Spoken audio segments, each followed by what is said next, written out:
안녕하세요. 저는 작게 베풀었던 마음이 큰 은혜로 돌아올 수 있다는 걸 얼마 전에 알게 된 여자입니다.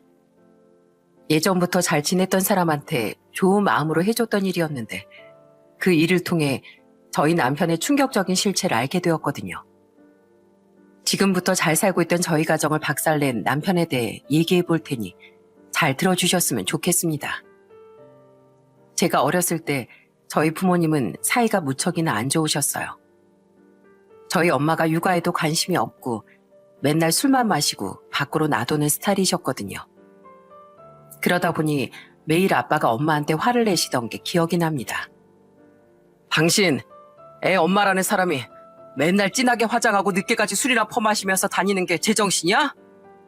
그리고 당신, 우리 애들 밥은 왜 안 챙겨줘? 밖에서 나가 놀더라도 애들 밥은 챙겨줘야 될 거 아니야? 참나? 아니, 내가 무슨 애들 밥 챙겨주는 사람인 줄 알아? 나도 내 인생이 있는 사람이야. 내가 나가고 싶어서 나가겠다는데 당신이 무슨 상관이야? 매일 그렇게 싸우시던 저희 부모님은 결국 제가 초등학교 4학년이었을 때 이혼을 하고 말았습니다. 엄만 저와 동생들을 키우기도 싫다며 그냥 가버리는 바람에 저희 아빠가 혼자 저희를 키우게 되셨어요. 아빠한테 감사한 마음이 항상 있었답니다. 그래서 전 대학을 졸업하고 직장에 들어간 이후 혼자서 어엿하게 저희를 키워주신 아빠한테 효도를 하려고 노력했어요. 아빠, 이거 제가 아빠 선물로 산 구두예요.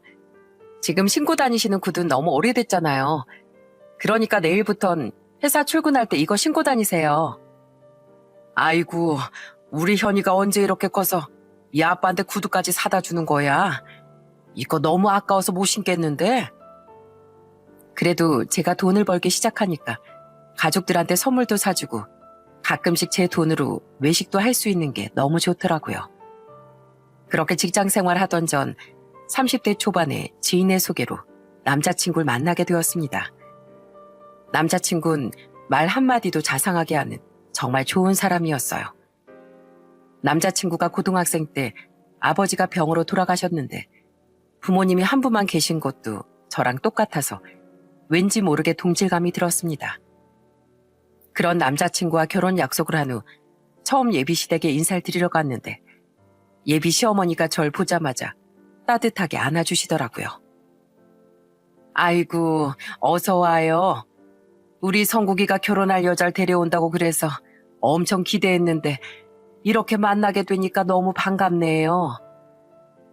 예비 시어머니께선 처음부터 절 너무 반갑게 맞아주시고 같이 밥을 먹을 때도 반찬을 직접 집어서 제 밥에 올려주시더라고요. 이거 내가 노릇노릇하게 구운 갈치인데 가시 다 발랐으니까 한번 먹어봐요. 아유, 어머님, 이렇게 가시까지 다 안 발라주셔도 되는데 전 제가 알아서 먹으면 되니까 어머님도 편하게 드세요. 내가 며느리 생기는 게 너무 기뻐서 그래요. 아가씨처럼 참하고 말도 나긋나긋하게 하는 사람이 우리 아들이랑 결혼한다고 하니까 내가 뭐라도 더 먹이고 싶어서 그러지요. 저는 그렇게 말씀하시는 예비 시어머니를 보면서 왠지 모르게 가슴이 뭉클해지는 기분을 느꼈습니다. 제가 어렸을 때 엄마의 사랑을 못 받고 자라서 그런지 이런 사소한 거 하나하나까지 다 감동으로 다가왔습니다. 그렇게 저는 남자친구를 저희 집에도 인사시키고 상견례까지 마친 후 결혼을 하게 되었어요. 결혼 전부터 자상했던 저희 남편은 결혼 후에 사위 역할을 톡톡히 잘하더라고요. 아버님, 제가 아버님 생신 때 모시고 가려고 괜찮은 한식당 예약해놨습니다. 토요일에 제가 아버님 댁으로 모시러 갈 테니까 시간 맞춰서 준비하고 계세요. 제가 그날 점심부터 저녁까지 풀로 쏘겠습니다. 아이고, 내 생일이라고 자네가 먼저 나서서 챙겨주는 거야? 이거 내가 사위를 잘 얻긴 잘 얻었네. 자네 덕분에 내가 생일날 가족들과 맛있는 것도 많이 먹고 정말 재밌게 보낼 수 있겠어. 저희 남편은 제 동생들한테도 선물을 이것저것 자주 사다 주더라고요. 그러다 보니 제 동생들도 저희 남편을 참 좋아했습니다. 형부, 저 화장품 이거 쓰는 거 어떻게 하셨어요? 우리 언니가 말해준 거예요? 지난번에 같이 식사할 때 보니까 처제가 화장 고칠 때 그 화장품을 꺼내더라고. 그래서 내가 눈여겨봤다가 똑같은 걸로 사봤지. 우와, 형부 센스 진짜 짱이네요. 남자들은 화장품 잘 구별할 줄도 모르는데 어떻게 그걸 한 번 보고 똑같은 걸 사올 수가 있어요? 역시 우리 형부 최고예요. 남편도 남편이지만 저희 시어머니가 저한테 정말 잘해주셨어요. 시어머니는 콩나물 국밥집을 운영하고 계셨는데 제가 주말에 일을 좀 도와드리려고 식당에 가면 시어머니가 저한테 일은 안 시키시고 단골 손님들한테 그렇게 제 자랑을 하시더라고요. 우리 며느리 진짜 예쁘죠? 오늘도 주말인데 시어머니 일 도와주겠다고 여기까지 왔잖아요. 내가 며느리 복은 대한민국 최고라니까요. 아유, 우리 사장님 볼 때마다 며느리 칭찬을 입에 침이 마르도록 하시네. 사장님, 이렇게 좋은 며느리 얻는 비결이 뭐예요? 나도 사장님처럼 좋은 며느리 얻어서 자랑 좀 해봅시다. 결혼하고 처음으로 시댁에서 김장을 할 땐 제가 잘 못하는데도 잔소리 한 번 안 하시고 오히려 저를 예뻐하시더라고요. 아이고, 우리 며느리가 김장을 참 정성 들여서 하네. 우리 며느리가 양념 하나를 발라도 조심조심 바르는 걸 보니까 올해 김치는 정성이 가득 들어가서 진짜 맛있겠어. 어머님, 저 지금 속도 느리다고 놀리시는 거예요? 저도 빨리빨리 하고 싶은데 손이 잘 안 따라가요. 저 사실 아빠하고만 살아서 집에서 김장 같은 거 해본 적 한 번도 없거든요. 한 번도 안 해봤으면 지금부터 배우면 되는 거지. 그리고 놀리는 게 아니라 열심히 하려는 그 모습이 예뻐서 그래. 속도가 느려도 괜찮고 잘못해도 상관없으니까 그냥 놀이다 생각하고 너 하고 싶은 대로 해보렴. 그날 시어머니가 수육도 맛있게 삶아주셨는데 수육에다가 간 만든 김치를 돌돌 말아서 제 입에 쏙 넣어주시더라고요. 우리 며느리 해봐. 어때? 오늘 김장한 거 성공이냐? 우와, 진짜 맛있어요. 고기도 진짜 야들야들하고 김치도 완전 대박이에요. 어머님, 이번엔 제가 먹여드릴 테니까 해보세요. 얼른요. 시어머니와 서로 다정하게 한 입씩 먹여주면서 얼마나 즐거웠는지 몰라요. 전에는 느껴본 적 없던 행복에 가슴이 벅차오르는 느낌이었습니다. 그러다가 한 번은 시어머니랑 시누이랑 셋이서 시장에 간 적이 있었어요. 그런데 시장 상인분이 저희를 보고 이러시는 거예요. 아이고, 다 큰 딸내미들이 엄마 모시고 시장에 왔나 봐요. 어쩜 셋이 그렇게 붕어빵같이 똑 닮았어요. 어머, 우리 셋이 모녀 같아요? 여기 있는 이 애도 내 딸처럼 보인다 이거죠? 딸 아니었어요? 생김새가 비슷하길래 당연히 딸인 줄 알았는데. 딸 맞아요. 우리 큰딸이에요, 큰딸. 우리 딸 진짜 예쁘죠? 내가 자식이 셋인데 우리 큰딸을 제일 예뻐하거든요. 시어머니는 제가 딸처럼 보인다는 말이 기분 좋으셨는지 저를 정말 딸이라고 거짓말까지 하시더군요. 그러자 옆에 있던 시누이가 피식 웃으면서 이러더라고요. 우리 엄마한테 나도 모르는 딸이 있었네. 아유, 새로 생긴 큰딸이 제일 예쁘다고 하니까 원래 있던 작은 딸은 서운해 죽겠네. 저는 그렇게 시어머니의 사랑을 듬뿍 받으며 정말 행복한 결혼 생활을 했답니다. 그렇게 남편과 살면서 아들 하나, 딸 하나를 낳게 되었어요. 그러다가 결혼한 지 5년쯤 되었을 때 저희 남편이 직장을 그만두고 유통사업을 시작하게 되었습니다. 처음엔 직원도 몇 명 없고 회사 규모가 너무 작다 보니까 저라도 일손을 좀 도와야 될 것 같더라고요. 그래서 저도 회사를 그만두고 남편 회사에서 같이 일을 하기 시작했어요. 저는 밥값도 아끼고 같이 일하는 직원들한테 잘해주고 싶은 마음도 있어서 제가 직접 직원들 먹을 반찬을 매일 해갔습니다. 사모님, 반찬을 매일 너무 푸짐하게 싸다 주시는 거 아니에요? 다른 회사에선 다 밖에서 사 먹거나 시켜 먹는데 우린 이렇게 맨날 사모님이 직접 만드신 반찬으로 먹으니까 제 친구들도 얼마나 부러워하는 줄 아세요? 아휴, 선미 씨가 그렇게 말해주니까 진짜 고맙네. 나도 우리 남편 회사가 조금 더 잘 되면 먹고 싶은 거 마음대로 먹으라고 밥값도 턱턱 주고 싶은데 사정이 그렇지 못하다 보니까 직접 이렇게 만들어서라도 먹여야 될 것 같더라고.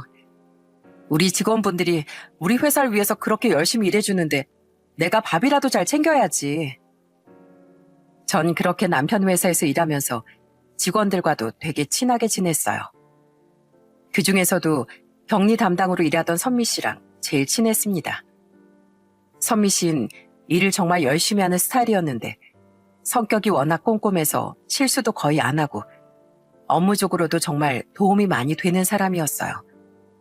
그러다 보니까 남편도 선미 씨 칭찬을 많이 하더라고요. 내가 선미 씨 없으면 일 못하잖아. 선미 씨, 우리 회사에 오래오래 있어줄 거지? 그럼요. 무조건 오래 다녀야죠. 원래 사람은 의리가 중요하잖아요, 의리가. 남편이 회사를 차리고 한동안은 정말 힘들었어요. 일은 일대로 많이 하는데 매출은 생각보다 나오지 않아 매달 직원들 월급을 주고 나면 남는 게 없었습니다. 하지만 의리 만점이었던 저희 직원분들이 정말 열심히 일해주고 남편도 매출을 위해 여기저기 발로 뛰다 보니까 몇 년 지나고 나서부턴 점점 나아지더라고요.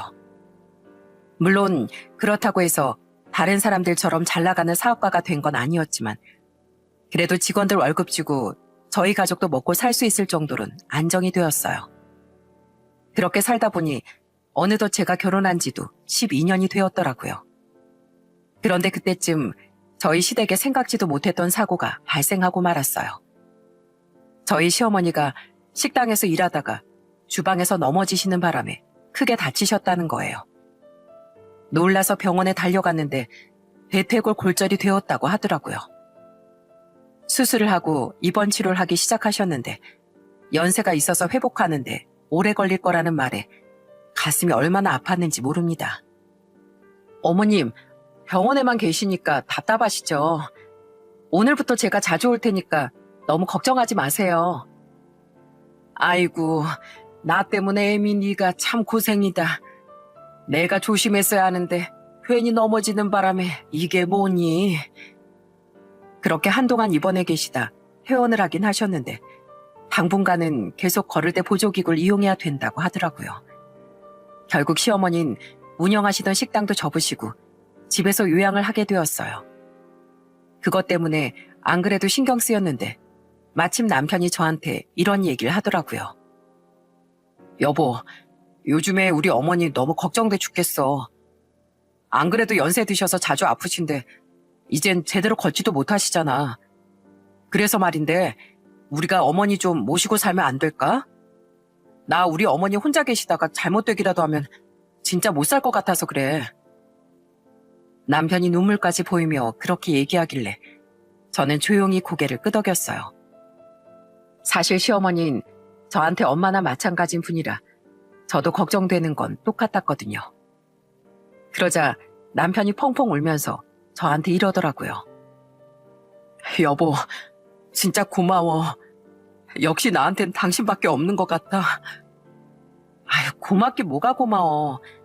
나한텐 어머님이 내 엄마나 마찬가지고 어머님도 날 딸로 생각해 주시는데 딸이 엄마를 챙기는 건 당연한 거잖아. 그렇게 저희 부부는 시어머니를 집으로 모시고 저는 남편의 회사를 그만둔 후 집에서 시어머니를 보살피기 시작했습니다. 어머님, 혹시 화장실 가고 싶으시면 저한테 말씀하세요. 의사 선생님이 그러는데 한번 골절이 됐던 노인분들은 뼈가 약해서 조금만 넘어져도 또 골절이 생길 수가 있대요. 어머님 안 그래도 지금 걷기 불편하신데 혼자 걸으시다가 넘어지시면 안 되잖아요. 저는 시어머니한테 영양 섭취도 중요하다고 생각해서 평소에 보양식도 많이 해드렸습니다. 아유, 며칠 전에 갈비탕 해줬으면서 이번엔 또 삼계탕이야? 내가 애미 네 덕분에 진짜 호강하고 산다. 예전엔 특별한 날에나 이런 거 먹었었는데 요즘엔 일주일에 몇 번씩 몸보신을 든든하게 하지 않니? 이게 다 어머님 얼른 튼튼해지시라고 하는 거예요. 어머님이 얼른 건강해지셔야 예전처럼 저랑 나들이도 가시고 많이 놀러 다니시죠. 게다가 너무 안 움직이면 근육이 약해져서 또 넘어질 수 있다길래 시어머니와 같이 재활운동도 열심히 했습니다. 하루에 2번씩 가볍게 집 앞에 산책도 하고 간단한 근력 운동을 배워서 집에서 시어머니랑 같이 하기도 했어요.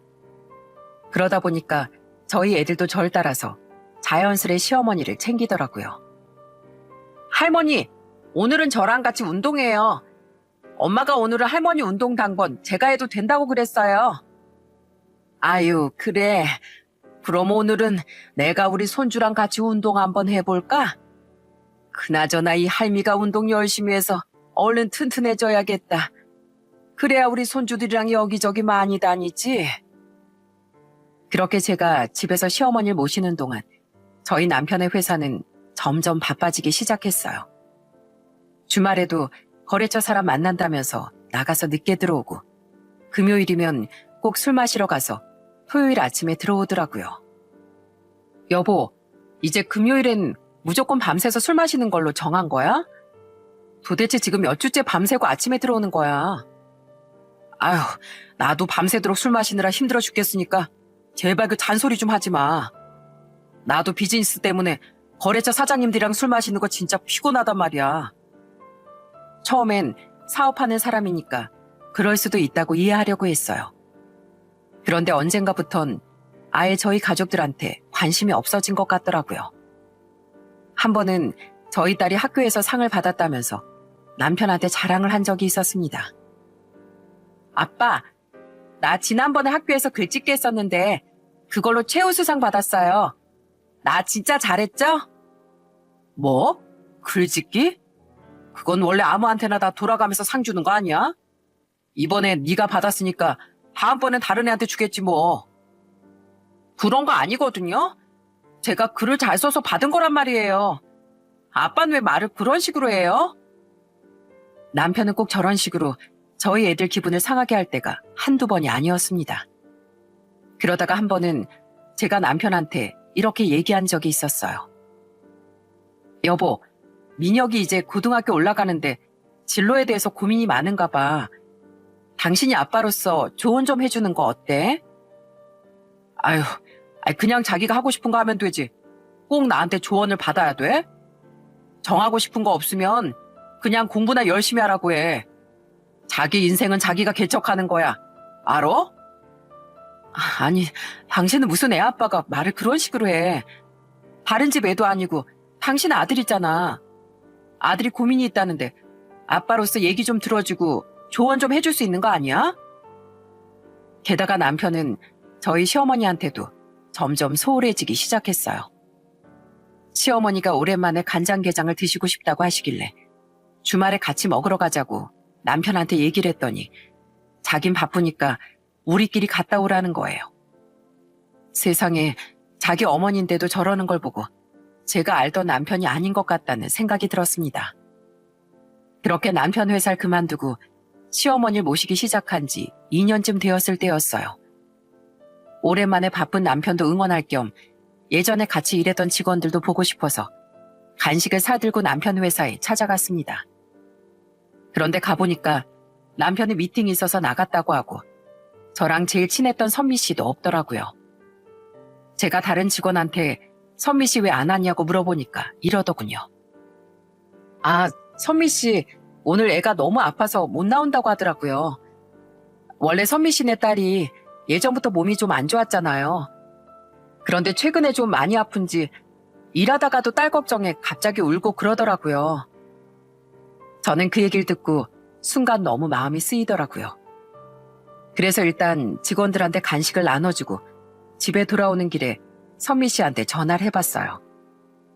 그랬더니 선미 씨가 울먹이면서 전화를 받더군요. 사모님, 오늘 회사에 오셨었다고요? 저도 오늘 회사에 출근했으면 오랜만에 뵀었을 텐데 저희 딸이 갑자기 아파서 회사를 못 나갔어요. 아휴, 선미 씨가 참 고생이 많겠네. 근데 요즘에 힘들어서 회사에서도 자주 운다며. 딸이 얼마나 아프길래 그래. 병원에서 치료받아도 차도가 없는 거야? 그것도 그렇긴 한데 하루하루 사는 게 너무 힘들어서 저도 모르게 자꾸 눈물을 흘리게 되더라고요. 사실 저희 남편은 없는 이만 못한 존재거든요. 결혼 초기부터 일도 제대로 안 하고 맨날 돈만 갖다가 펑펑 쓰더니 저희 딸이 이렇게 아픈데도 신경도 안 쓰고 맨날 밖으로만 놔두는 거 있죠? 그래서 저라도 저희 딸 병원비 벌어보려고 퇴근하고 저녁에 맨날 설거지 일까지 하고 있어요. 이번에도 또 병원비 나갈 게 한가득인데 수중에 돈이 없어서 어떻게 해야 될지 정말 모르겠어요. 사모님, 저 진짜 어떡하면 좋죠? 아휴, 선미 씨한테 그런 사정이 있었구나.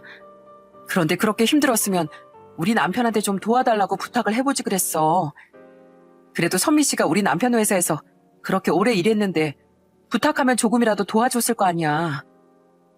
안 그래도 염치불구하고 사장님한테 부탁을 드려봤는데 바로 단칼에 거절을 하시더라고요. 공과 사는 똑바로 구분하자면서 일 시켜주는 것만으로도 감사하게 생각하래요. 아휴, 우리 남편이 진짜 그랬단 말이야? 선미 씨, 지금 필요한 병원비가 얼마야? 부담 갖지 말고 그냥 나한테 편하게 말해봐. 그래도 예전에 친하게 지냈던 직원이고 선미 씨가 저희 남편 회사에서 얼마나 고생했는지 잘 알고 있기 때문에 외면할 수가 없더라고요. 비록 저희 남편이 부탁을 매정하게 거절했다곤 하지만 저만큼은 선미 씨를 도와줘야겠다고 생각했습니다. 그래서 전 선미 씨가 필요하다고 한 병원비가 얼마인지 물어보고 그 금액을 바로 입금해줬어요. 그러자 선미 씨가 저한테 다시 전화를 해선 이러더라고요. 사모님, 정말 감사해요. 덕분에 저희 딸 급한 병원비 낼 수 있을 것 같아요. 저 진짜 눈앞이 깜깜해서 확 죽어버리고 싶은 심정이었는데 사모님 덕분에 살아갈 용기를 얻은 것 같아요. 아휴, 원래 사람은 다 그렇게 돕고 사는 거지 뭐. 선미 씨가 그동안 얼마나 열심히 일해줬는데 내가 그 정도도 못 도와주겠어? 그래도 사장님 말씀처럼 공과 사는 다른 거잖아요.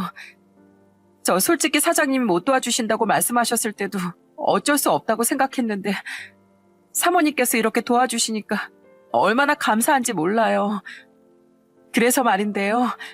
혹시 오늘 저랑 잠깐 만나실 수 있을까요? 제가 사모님한테 진짜 중요하게 드릴 얘기가 있는데 아무래도 만나서 말씀드려야 할 것 같아서요. 저는 선미 씨가 갑자기 중요한 얘기를 한다고 하길래 바로 선미 씨를 만나러 갔습니다. 그때까지만 해도 무슨 얘기인지 전혀 예상을 못했었는데 이윽고 선미 씨의 입에서 나온 얘기를 듣고 기절 초풍하는 줄 알았어요. 사모님, 사실 저희 사장님한테 만나는 여자가 있는 것 같아요. 제가 격리다 보니까 회사 자금이 어떻게 돌아가는지 다 알잖아요. 근데 1년 전부터 회사 공금으로 매달 300만 원씩 김경옥이라는 사람한테 입금을 하시는 거예요. 거래처 통장도 아니고 개인한테 매달 입금하는 것도 이상한데 저희 거래처 사람 중에 김경옥이라는 사람도 없는 걸로 알고 있거든요. 물론 사장님이 바람 피우는 게 확실한 건 아니지만 그래도 사모님께서는 알고 계셔야 할 것 같아서요. 사모님이 저희 딸 병원비까지 도와주셨는데 제가 이런 걸로라도 갚고 싶어서 그래요. 전 선미 씨한테 그 얘기를 듣고서도 이게 도대체 무슨 일인지 이해가 되질 않더라고요. 적어도 제가 아는 한 저희 친척이나 지인들 중에 김경옥이라는 사람은 없었거든요. 그래서 전 의심스러운 마음에 심부름센터에 의뢰해 남편의 뒷조사를 시작했습니다. 그리고 얼마 후 남편이 밖에서 무슨 짓을 하고 다니는지 알게 되었어요. 남편이 낮 시간에 회사에서 나와 자꾸 무슨 막창집에 들어가는 사진이 찍혀 있는 겁니다. 거기 여사장과 누가 봐도 연인 사이처럼 다정하게 있는 사진을 보고 정말 기절초풍하는 줄 알았어요. 최근 들어 바쁜 줄만 알았던 저희 남편이 저 몰래 바람을 피우고 있었던 거더라고요. 너무나 큰 충격에 손발이 덜덜 떨리고 눈앞이 깜깜해졌지만 이왕 이렇게 된 거 그 둘을 가만히 놔두면 안 되겠다는 생각에 하루 날 잡고 제가 직접 남편을 미행했어요. 그날은 토요일이었는데 남편이 또 거래처랑 미팅이 있다고 해놓고선 어떤 사람과 같이 또 그 막창집에 들어가 술을 마시기 시작하더라고요. 그래서 저도 일부러 그 막창집에 들어가서 자리에 앉았습니다. 그리고 일부러 남편 들으라는 듯 큰 소리로 외쳤어요. 저기요, 여기 막창 좀 주세요. 그런데 그때 제 목소리를 들었는지 옆옆 테이블에 있던 남편이 깜짝 놀라서 절 쳐다보더라고요. 여보, 여긴 어떻게 왔어? 집에 있어야 될 사람이 왜 여기 와 있는 거냐고. 왜? 나도 막창 먹으러 왔는데. 당신이 막창집 단골인 것 같길래 얼마나 맛있나 궁금해서 나도 먹으러 와봤지. 그나저나 당신 진짜 대단하다. 나한텐 맨날 바쁘다고 하고 우리 가족한테도 소홀하게 하더니 언제 이렇게 바람을 피고 다니셨대? 뭐? 갑자기 그게 무슨 소리야? 내가 무슨 바람을 피웠다고 그래? 당신이 막창집 여사장이랑 바람 피웠잖아. 한 달에 300만 원씩 김경옥이란 여자한테 1년 동안이나 돈 보낸 거 내가 모를 줄 알아? 내가 알아보니까 여기 막창집 사장 이름이 김경옥이던데. 제가 그렇게 얘기하자 남편이 기겁을 하고선 저한테 이러더라고요. 뭐야, 당신이 그걸 어떻게 알았어? 설마 선미 씨가 얘기한 거야? 아휴, 여보, 그거 내가 그냥 외상값 갚은 거야. 외상값으로 돈 보낸 것뿐이라고. 참, 누가 외상값을 매달 300만 원씩 1년이나 갚냐? 아무리 날 만만하게 생각해도 그렇지. 어떻게 그런 뻔뻔한 거짓말을 해? 아, 어쩐지 요즘 들어 이상하다 했다. 예전엔 그렇게 자상하던 사람이 우리 애들한테도 관심이 없고 심지어 어머님한테도 무심하게 행동했잖아. 그런데 이렇게 밖에서 딴 여자랑 놀아나느라고 그랬던 거구만. 야, 너 같은 건 사람도 아니야. 일까지 그만두고 집에서 아픈 시어머니 병수발만 한 마누라한테 그러는 거 아니라고. 저는 그렇게 말하고선 남편 테이블로 성큼성큼 걸어가 아직 굽지 않은 막창을 남편 얼굴에 집어던져 버렸습니다. 냄새나게 이게 뭐하는 짓이야? 당신 진짜 미쳤어? 미친 건 내가 아니라 너겠지. 바쁘다는 핑계로 가족은 신경도 안 쓰면서 처자식 놔두고 바람피는 인간이 제정신 아니잖아. 그나저나 너같이 쓰레기 같은 아들 낳은 우리 어머님이 불쌍해 죽겠다. 네가 우리 어머님 인성을 반만 닮았어도 이런 짓거리는 안 했을 거야. 재활용도 안 되는 쓰레기 자식아. 그런데 그때였어요. 한쪽에서 얼굴이 시퍼렇게 질린 채 이 모습을 지켜보고 있던 상간녀가 갑자기 가까이 다가오더니 남편의 멱살을 잡고 소리를 지르기 시작하는 거예요. 당신 뭐야? 나보고 이혼해서 어머님 모시고 혼자 산다고 했잖아. 그런데 여기 있는 이분이 당신 와이프라고? 게다가 애들이 있다는 얘긴 또 뭐야? 설마 지금까지 날 속였던 거야? 아니, 그게 아니라 나 어차피 이 사람이랑 이혼하려고 했었어. 전후 순서가 좀 바뀐 것뿐이지 어차피 이혼하고 나면 이혼하면 되는 건 똑같잖아. 뭐라고? 그걸 지금 말이라고 해? 세상에 속일 게 따로 있지. 처자식이 있으면서 어떻게 혼자인 척할 수 있어? 당신이 그런 사람인 줄 알았으면 내가 안 만났을 거 아니야. 왜 사람을 이렇게 바보 만드냐고. 상간녀가 남편 몸을 마구 흔들면서 따지기 시작하는데 그걸 보면서 너무 어이없어 코웃음이 나오더라고요. 저한테 상간녀 소송 걸리기 싫어서 쇼하는 건가 하는 생각까지 들었습니다. 이봐요.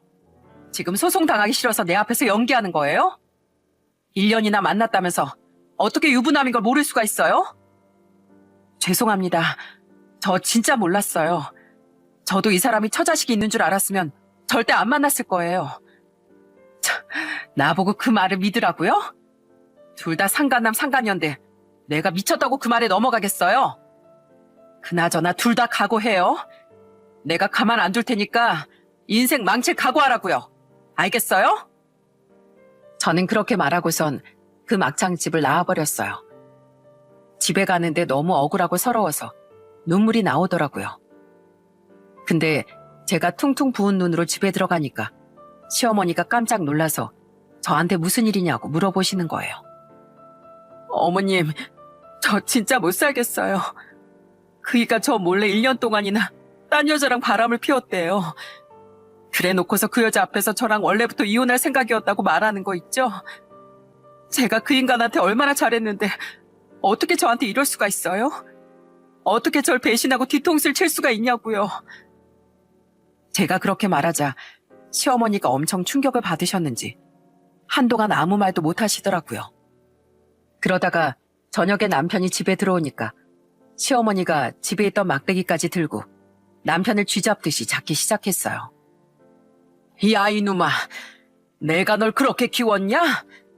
가족을 위해서 늘 애쓰고 희생하는 마누라 배신하라고 시켰냐고. 우리 며느리가 어떤 사람인데 결혼하자마자 나한테도 딸처럼 잘하고 너 사업 시작했을 때도 도와준다고 직접 회사에 나가서 일도 하고 뒷바라지 다 해준 애잖아. 게다가 시어머니 아프다고 병수발까지 하면서 모시고 사는 애한테 네가 어떻게 그런 짓을 할 수가 있어? 아이 진짜 어머니까지 저한테 왜 그러세요? 저도 제 인생이 있잖아요. 어차피 우리 애들 이제 보살핌 필요한 나이도 아니고 중학생이면 다 컸으니까 아빠 없어도 그만 아니에요? 저요, 이 사람이랑 이혼하고 그 여자랑 살 거예요. 전 그 여자 없으면 안 된단 말이에요.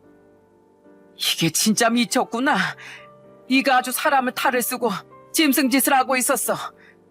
너 당장 그 여자랑 헤어지고 네 마누라한테 무릎 꿇고 싹싹 빌어 이놈아. 손이 발이 되도록 싹싹 빌란 말이야. 제가 왜 그래야 되는데요? 전 잘못한 거 하나도 없거든요.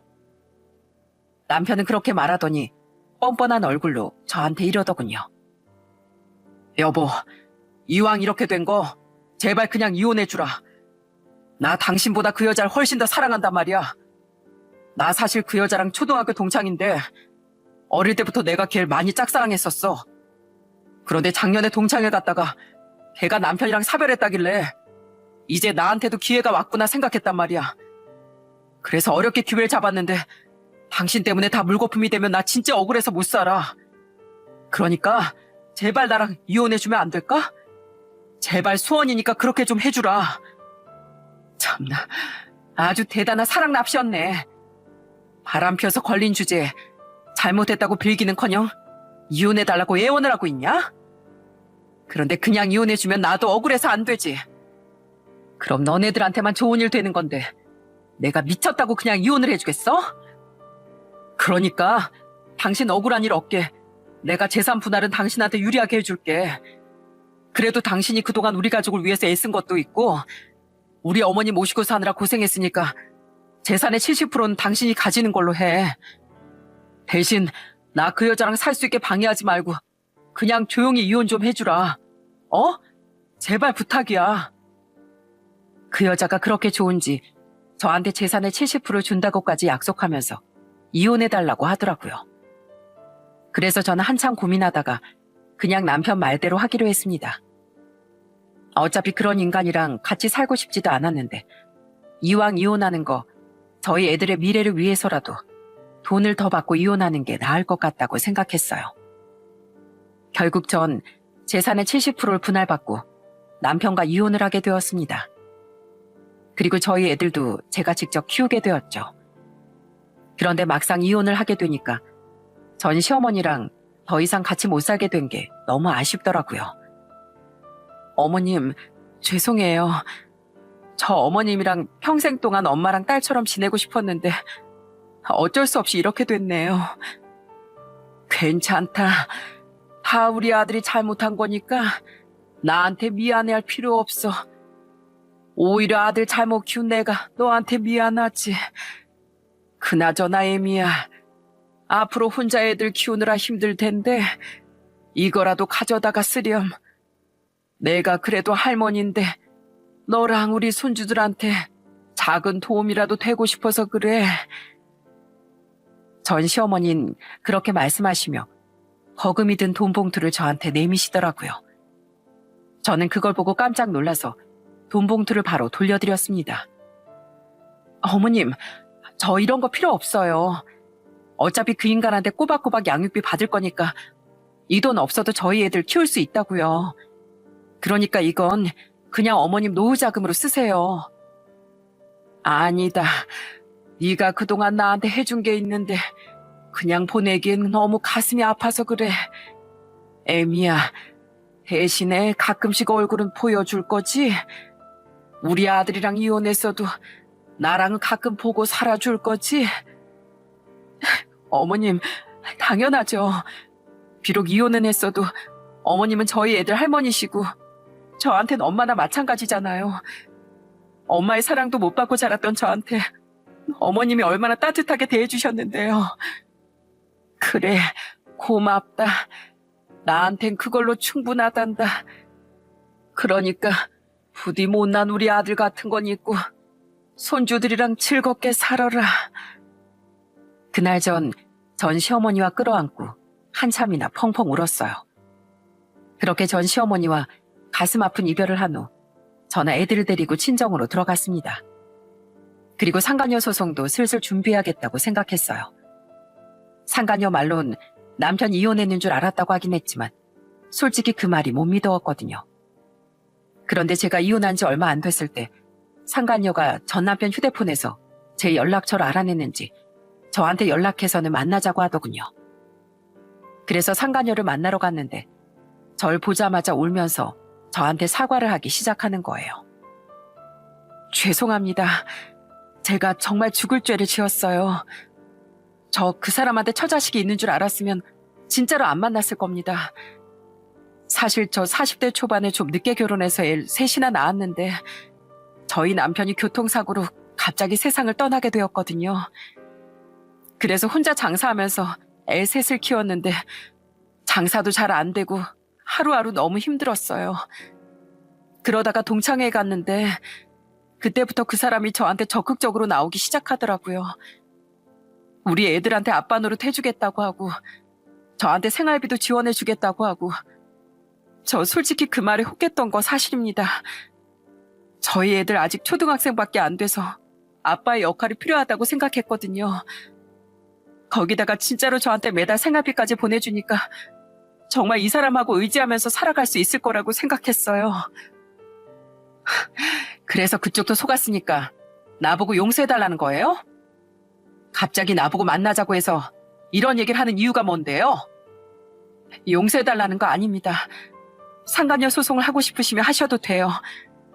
어찌됐든 제가 그쪽한테 큰 죄를 지은 거 맞으니까 이렇게 직접 만나서 사과하고 싶었어요. 저야 헤어지면 그만이지만 그쪽은 애들도 있는데 이혼까지 하셨잖아요. 제가 본의 아니게 피해를 끼친 점은 정말 죄송합니다. 제가 고개 숙여 이렇게 사과드릴게요. 상간녀 말이 진짜인지 아닌지 몰라도 참 딱하다는 생각이 들더군요. 상간녀의 말이 사실이라면 저만 속은 게 아니라 상간녀도 같이 속은 거니까요. 그래서 일단 상간녀 소송은 생각해 보겠다고 하고 집으로 돌아왔습니다. 그런데 며칠 후 전 남편이 술을 먹고 저한테 전화를 해서는 갑자기 난리를 치기 시작하는 거예요. 당신 지금 치사하게 이게 뭐 하는 짓이야? 내가 재산 분할 많이 해주면 내가 그 여자랑 잘 살 수 있게 그냥 놔둔다고 했잖아. 근데 그 여자한테 무슨 말을 했길래 그 여자가 나한테 헤어지자고 해? 당신 이거 약속 위반이야. 이런 식으로 할 거면 나한테 가져간 그 재산 다시 내놓으라고. 야, 내가 뭘 했다고 왜 나한테 전화해서 이 난리야? 그 여자가 너 같은 쓰레기한테 실직 났나 보지. 너 그 여자한테도 이혼남이라고 속였다며? 세상에 아무리 좋아서 만났어도 처자식이 있는 걸 속인 남자랑 어떤 여자가 계속 만나겠냐? 머리가 있으면 제발 생각이라는 걸 하고 살아. 두 여자 한꺼번에 농락해놓고 행복하길 바란 게 멍청한 거 아니냐? 뭐라고? 당신 지금 말 다 했어? 당신이 그 여자한테 헛소리를 했으니까 그 여자가 나한테 헤어진다고 한 거겠지? 그 여자는 성격 드센 당신과 달리 항상 나만 바라보고 나 없으면 못 사는 여자거든?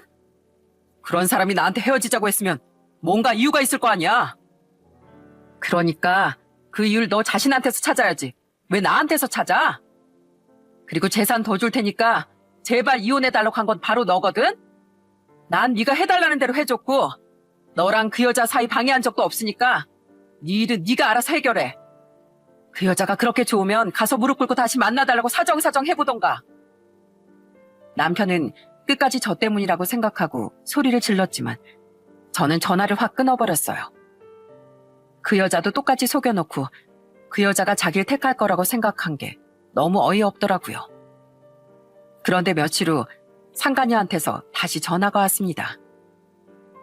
저 때문에 그 인간이 그쪽한테 전화해서 난리쳤다면서요.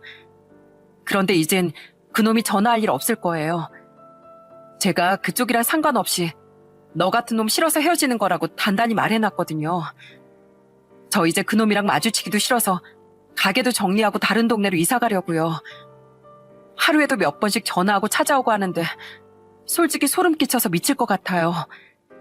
그 인간 이번에 무슨 짓 했는지 저희 동창들 사이에도 소문이 쫙 나는데 아마 의지할 친구도 없이 외롭게 지내야 될 거예요.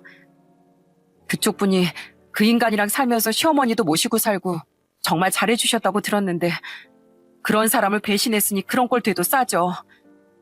저도 이제 그냥 저 혼자 애들 열심히 키워보려고요. 그동안 저 때문에 충격도 받고 마음고생 많이 하셨을 텐데 정말 죄송했습니다.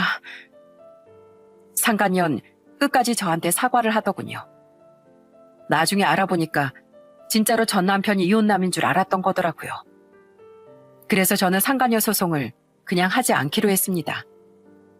그렇게 가족을 배신하고 더러운 짓거리를 하던 전 남편은 결국 두 여자한테 모두 팽당하게 되었어요. 저는 그러거나 말거나 그냥 저희 식구들과 잘 지냈습니다. 혼자 사시던 저희 아빠가 이제 저랑 저희 애들이 있어서 너무 좋다고 하시더라고요. 현이야, 너 그놈이랑은 이혼 정말 잘했다. 그딴 쓰레기 같은 놈하곤 상종하지 않는 게 답이야. 덕분에 내가 이렇게 우리 딸이랑 손주들까지 같이 지내니까 얼마나 좋니? 아빠, 우리랑 같이 사니까 그렇게 좋아요? 이럴 줄 알았으면 진작에 아빠랑 같이 살고 그랬나 봐요. 내가 그동안 우리 전 시어머니 신경 쓰느라 아빠한테 많이 신경 못 쓰드렸던 거 정말 죄송해요. 아니다. 그래도 네 전 시어머니가 참 좋은 분이었지 않니? 내가 너희들 엄마 없이 자라게 한 게 늘 마음에 걸렸었는데 그래도 현이 네가 엄마 같은 시어머니를 만나서 잘 지내는 걸 보고 내 얼마나 고마웠는지 몰라. 그러니까 이혼했다고 해서 너희 전 시어머니까지 나 몰라라 하지 말고 가끔씩은 만나 뵙고 그래. 그래도 우리 손주들 할머니잖니? 아빠한테 그 얘기를 듣고 저도 모르게 콧잔등이 시큰해지더라고요. 이혼하고 잘 지내고 있는데도 전 시어머니만 생각하면 자꾸만 눈물이 나왔어요.